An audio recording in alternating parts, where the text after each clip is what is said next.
అన్న నమస్తే అన్న. నమస్తే బ్రదర్. చంద్రబాబు నాయుడు గారు టీడీపీ కార్యకర్తలకి జనసేన కార్యకర్తలకి ఒక మాట చెప్పారు. ఎవరో మొరగారని చెప్పి మనం మొరగాల్సిన పని లేదు, బురదలో రాయేస్తే మళ్ళీ తిరిగి మన మీద పడద్ది. సో వైసీపీ వాళ్ళకి ఎంత దూరంగా ఉంటే అంత మంచిది, వాళ్ళు మన మీద కవ్వింపు చర్యలు చేసినా మనం జాగ్రత్తగా ఉండని చెప్పి అధికారంలోకి వచ్చినప్పుడు చంద్రబాబు నాయుడు గారు ఒక మాట ఇచ్చారు. సో ఆ మాటకి ప్రతి ఒక్కరు కట్టుబడి ఉన్నారు. కానీ ఇక్కడ వైఎస్ఆర్సీపీ వాళ్ళు చూసుకున్న ప్రధానంగా నిన్న ఆర్కే రోజా గారు మాట్లాడిన మాటలే కానీ ఈరోజు పేర్ని నాని గారు కూడా దమ్ముంటే నన్ను అరెస్ట్ చేయండి, నా మీద అక్రమ కేసులు పెట్టారు, నా భార్యని నన్ను కావాలని చెప్పి లేనిపోని కేసులు ఇరికిచ్చి నన్ను జైలు పాలు చేయాలని చెప్పి చూస్తున్నారని చెప్పి ఇటు పేరు నాన్నగారు ఆర్కే రోజా గారు నిన్న దమ్ముంటే నన్ను అరెస్ట్ చేయి, నేనేంటో చూపిస్తానంటూ ఆర్కే రోజా అలాగే గుడివాడ అమర్నాథ్ కూడా కూటమి ప్రభుత్వానికి రోజులు చెల్లాయి అని చెప్పి వాళ్ళు ఇలా ప్రతి నాయకులు కూటమి ప్రభుత్వం మీద టార్గెట్ చేసి మాట్లాడుతున్నారు. అందుకే కార్యకర్తలు కూడా టీడీపీ కార్యకర్తల మీద కూడా చేయిలు చేసుకున్న సంఘటనలు కూడా కనబడతా ఉన్నాయి. కానీ చంద్రబాబు గారి మాటకి విలువనిచ్చి అనేక మంది సైలెంట్గా ఉంటుంటే వీళ్ళు అరాచకాలు పెరిగిపోతూ ఉన్నాయి. ఇప్పుడు కూటమి ప్రభుత్వం ఎటువంటి విధి విధానాలు అవలంబిస్తే ప్రజల్లో కాస్త చైతన్యం వస్తుందంటారన్న? చంద్రబాబు నాయుడు గారు మారండి. ఆయన ఏదో ఎలక్షన్ ముందు ఆయన ఉద్వేగానికి లోనయ్యాడు, వ్యక్తిగతంగా నాయకులందరినీ కూడా ఇబ్బంది పెట్టేలాగా మాట్లాడుతున్నారు. సో చంద్రబాబు మారితే ఎలా ఉంటుందో నేను చూపిస్తానని చెప్పి ఆయన ఉద్వేగభరితమైన వ్యాఖ్యలు చేసినప్పుడు తెలుగు తమ్ముళ్ళలో ఒక తెలియని ఉత్సాహం వచ్చింది. మా నాయకుడు మారబోతా ఉన్నాడు, వచ్చే రోజుల్లో ఒక్కొక్కరికి చుక్కలే, ఇంకా తప్పు చేసిన వాడందరూ కూడా తప్పించుకుపోలేరు, ఖచ్చితంగా వాళ్ళకి అట్టుకట్టున్నర పెడతామని చాలా గంభీరంగా చెప్పుకున్నారు. కానీ సీన్ కట్ చేస్తే కూటమి పార్టీ అధికారంలోకి వచ్చిన తర్వాత చంద్రబాబు నాయుడు గారు ఏం మారలేదు అని చెప్పైతే ఆయన వ్యాఖ్యలు చాలా స్పష్టంగా కనిపించడమే కాదు, కార్యకర్తలందరి ముందరి కాళ్ళకు బంధం వేస్తారండి. ఆయన స్పీడ్గా రియాక్ట్ అవ్వడానికి లేదు, లేదా వాళ్ళు కవ్విస్తుంటే కనీసం వాళ్ళ కవ్వింపుకి సమాధానం చెప్పలేని పరిస్థితుల్లో పడేశారు కార్యకర్తలందరినీ కూడా. ఒక రకంగా చెప్పాలంటే చేవ చచ్చిన వాళ్ళలాగా ఈరోజు కార్యకర్తలందరూ బతుకుతున్నారు. ఒక్క తెలుగుదేశమనే కాదండి, జనసేన పార్టీ కార్యకర్తల పరిస్థితి కూడా అంతే. ఈవెన్ తెలుగుదేశం పార్టీ కార్యకర్తలు క్రమశిక్షణకి పెట్టిన పేరే, అలాగే జనసేన కార్యకర్తలు కూడా క్రమశిక్షణతో ఉన్నా వాళ్లకున్న ఏదైతే భావోద్వేగాలు లేదా ఉడుకు రక్తం ఆ ఊపు ఏదైతే ఉందో ఈ ప్రభుత్వం అధికారంలోకి వచ్చాక పూర్తిగా చల్లార్చేశారండి. దానికి తప్పు ఎవరిది, అది తప్ప రైటా అనేది పక్కన పెడదాం అసలు. కానీ మనం ఎవరి వల్ల అయితే నష్టపోయామో వాళ్ళకి సరైన సమాధానం చెప్పగలగాలి కదా, చెప్పేలా చెయ్యాలి కదా. కానీ ఆ పరిస్థితి ఎందుకు కనిపించట్లా? ఈరోజు రోజా కానీ పేర్నాని లాంటి వాళ్ళు కానీ గుడివాడ అమర్నాథ్ కానీ లేదా ఇంకెవరైనా కానీ దమ్ముంటే అరెస్ట్ చేయండి అని చెప్పి వాళ్ళకి వాళ్ళే రెచ్చగొట్టే పరిస్థితి కల్పిస్తుంది మనం కదా. మనమే కనుక ఇలాంటి వాళ్ళ విషయంలో ఫస్ట్ నుంచి స్ట్రిక్ట్గా ఉండి కార్యకర్తల్ని ఏ విధంగా వాడుకోవాలో ఆ విధంగా వాడుకుంటే ఇలాంటి వాళ్ళందరూ మాట్లాడతారండి? ఇలాంటి వాళ్ళందరూ రెచ్చగొట్టగలుగుతారా? నిజంగా ఒకవేళ ఇప్పుడు అందరూ ఒకేలాగా ఉంటారు కదా, మన చేతుకుని 5 వేళ్ళు ఒకేలా ఉండవు. అలా అని చెప్పి పార్టీలో ఉన్న కార్యకర్తలందరూ ఒకేలా ఎలా ఉంటారు? ఎవరో ఒకళ్ళు ఉంటారు స్పీడ్గా ఉండేవాళ్ళు, వాళ్ళన్న మాటలకి కొంచెం అటు ఇటు వాళ్ళ మనసు హర్ట్ అయినా స్పీడ్గా రియాక్ట్ అవుతారు. ఆ సమయంలో అది గొడవ ఎక్కడి వరకు వెళ్ళొచ్చు.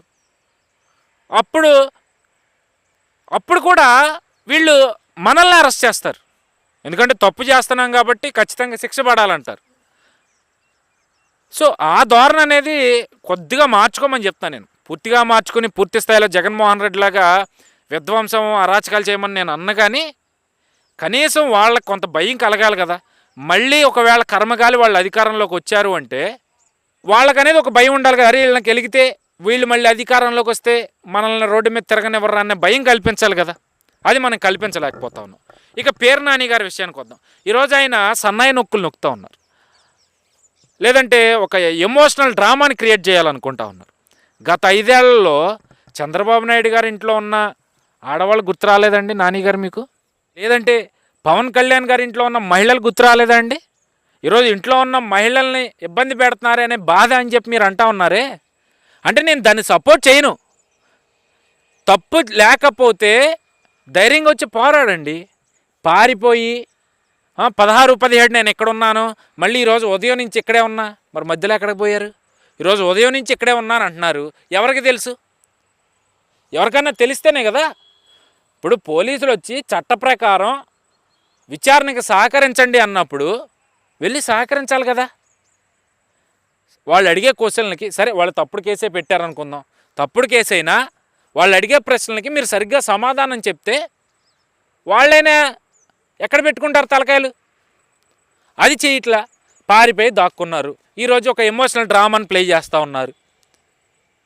ఇప్పుడు మీ భార్య గారి మీద ఆవిడ తప్పు ఉందా లేదా అనేది నాకైతే తెలియదు, కానీ ఆవిడ పేరు మీద ఆ గోడాం ఉన్నప్పుడు, ఆ గోడాంలో తప్పు జరిగినప్పుడు ఓనర్ మీదే కదా కేసు పెట్టేది. అందుకే ఈరోజు మీ భార్య గారి మీద కేసు పెట్టారు, మీరేమో అక్రమ కేసు పెట్టారని చెప్తా ఉన్నారు. మరి అక్రమ కేసు అని అనుకున్నప్పుడు గతంలో మీరు ఎలా వ్యాఖ్యలు చేశారు? ఈ గోడాంలో పోయిన బియ్యం ఎంతో చెప్పండి, దానికి నేను రేటు కట్టేస్తానని ఎలా అనగలిగారు? గతంలో కోడెల శివప్రసాద్ గారు లాంటి వాళ్ళనే మీరు ఏ విధంగా హింసించారండి? బెబ్బులు పులిలా బతికారండి ఆయన ఆఖరికి నీచంగా ఆయన అవమానించి ఆఖరికి ఆత్మహత్య చేసుకునే ఇదిగా తీసుకొచ్చారు.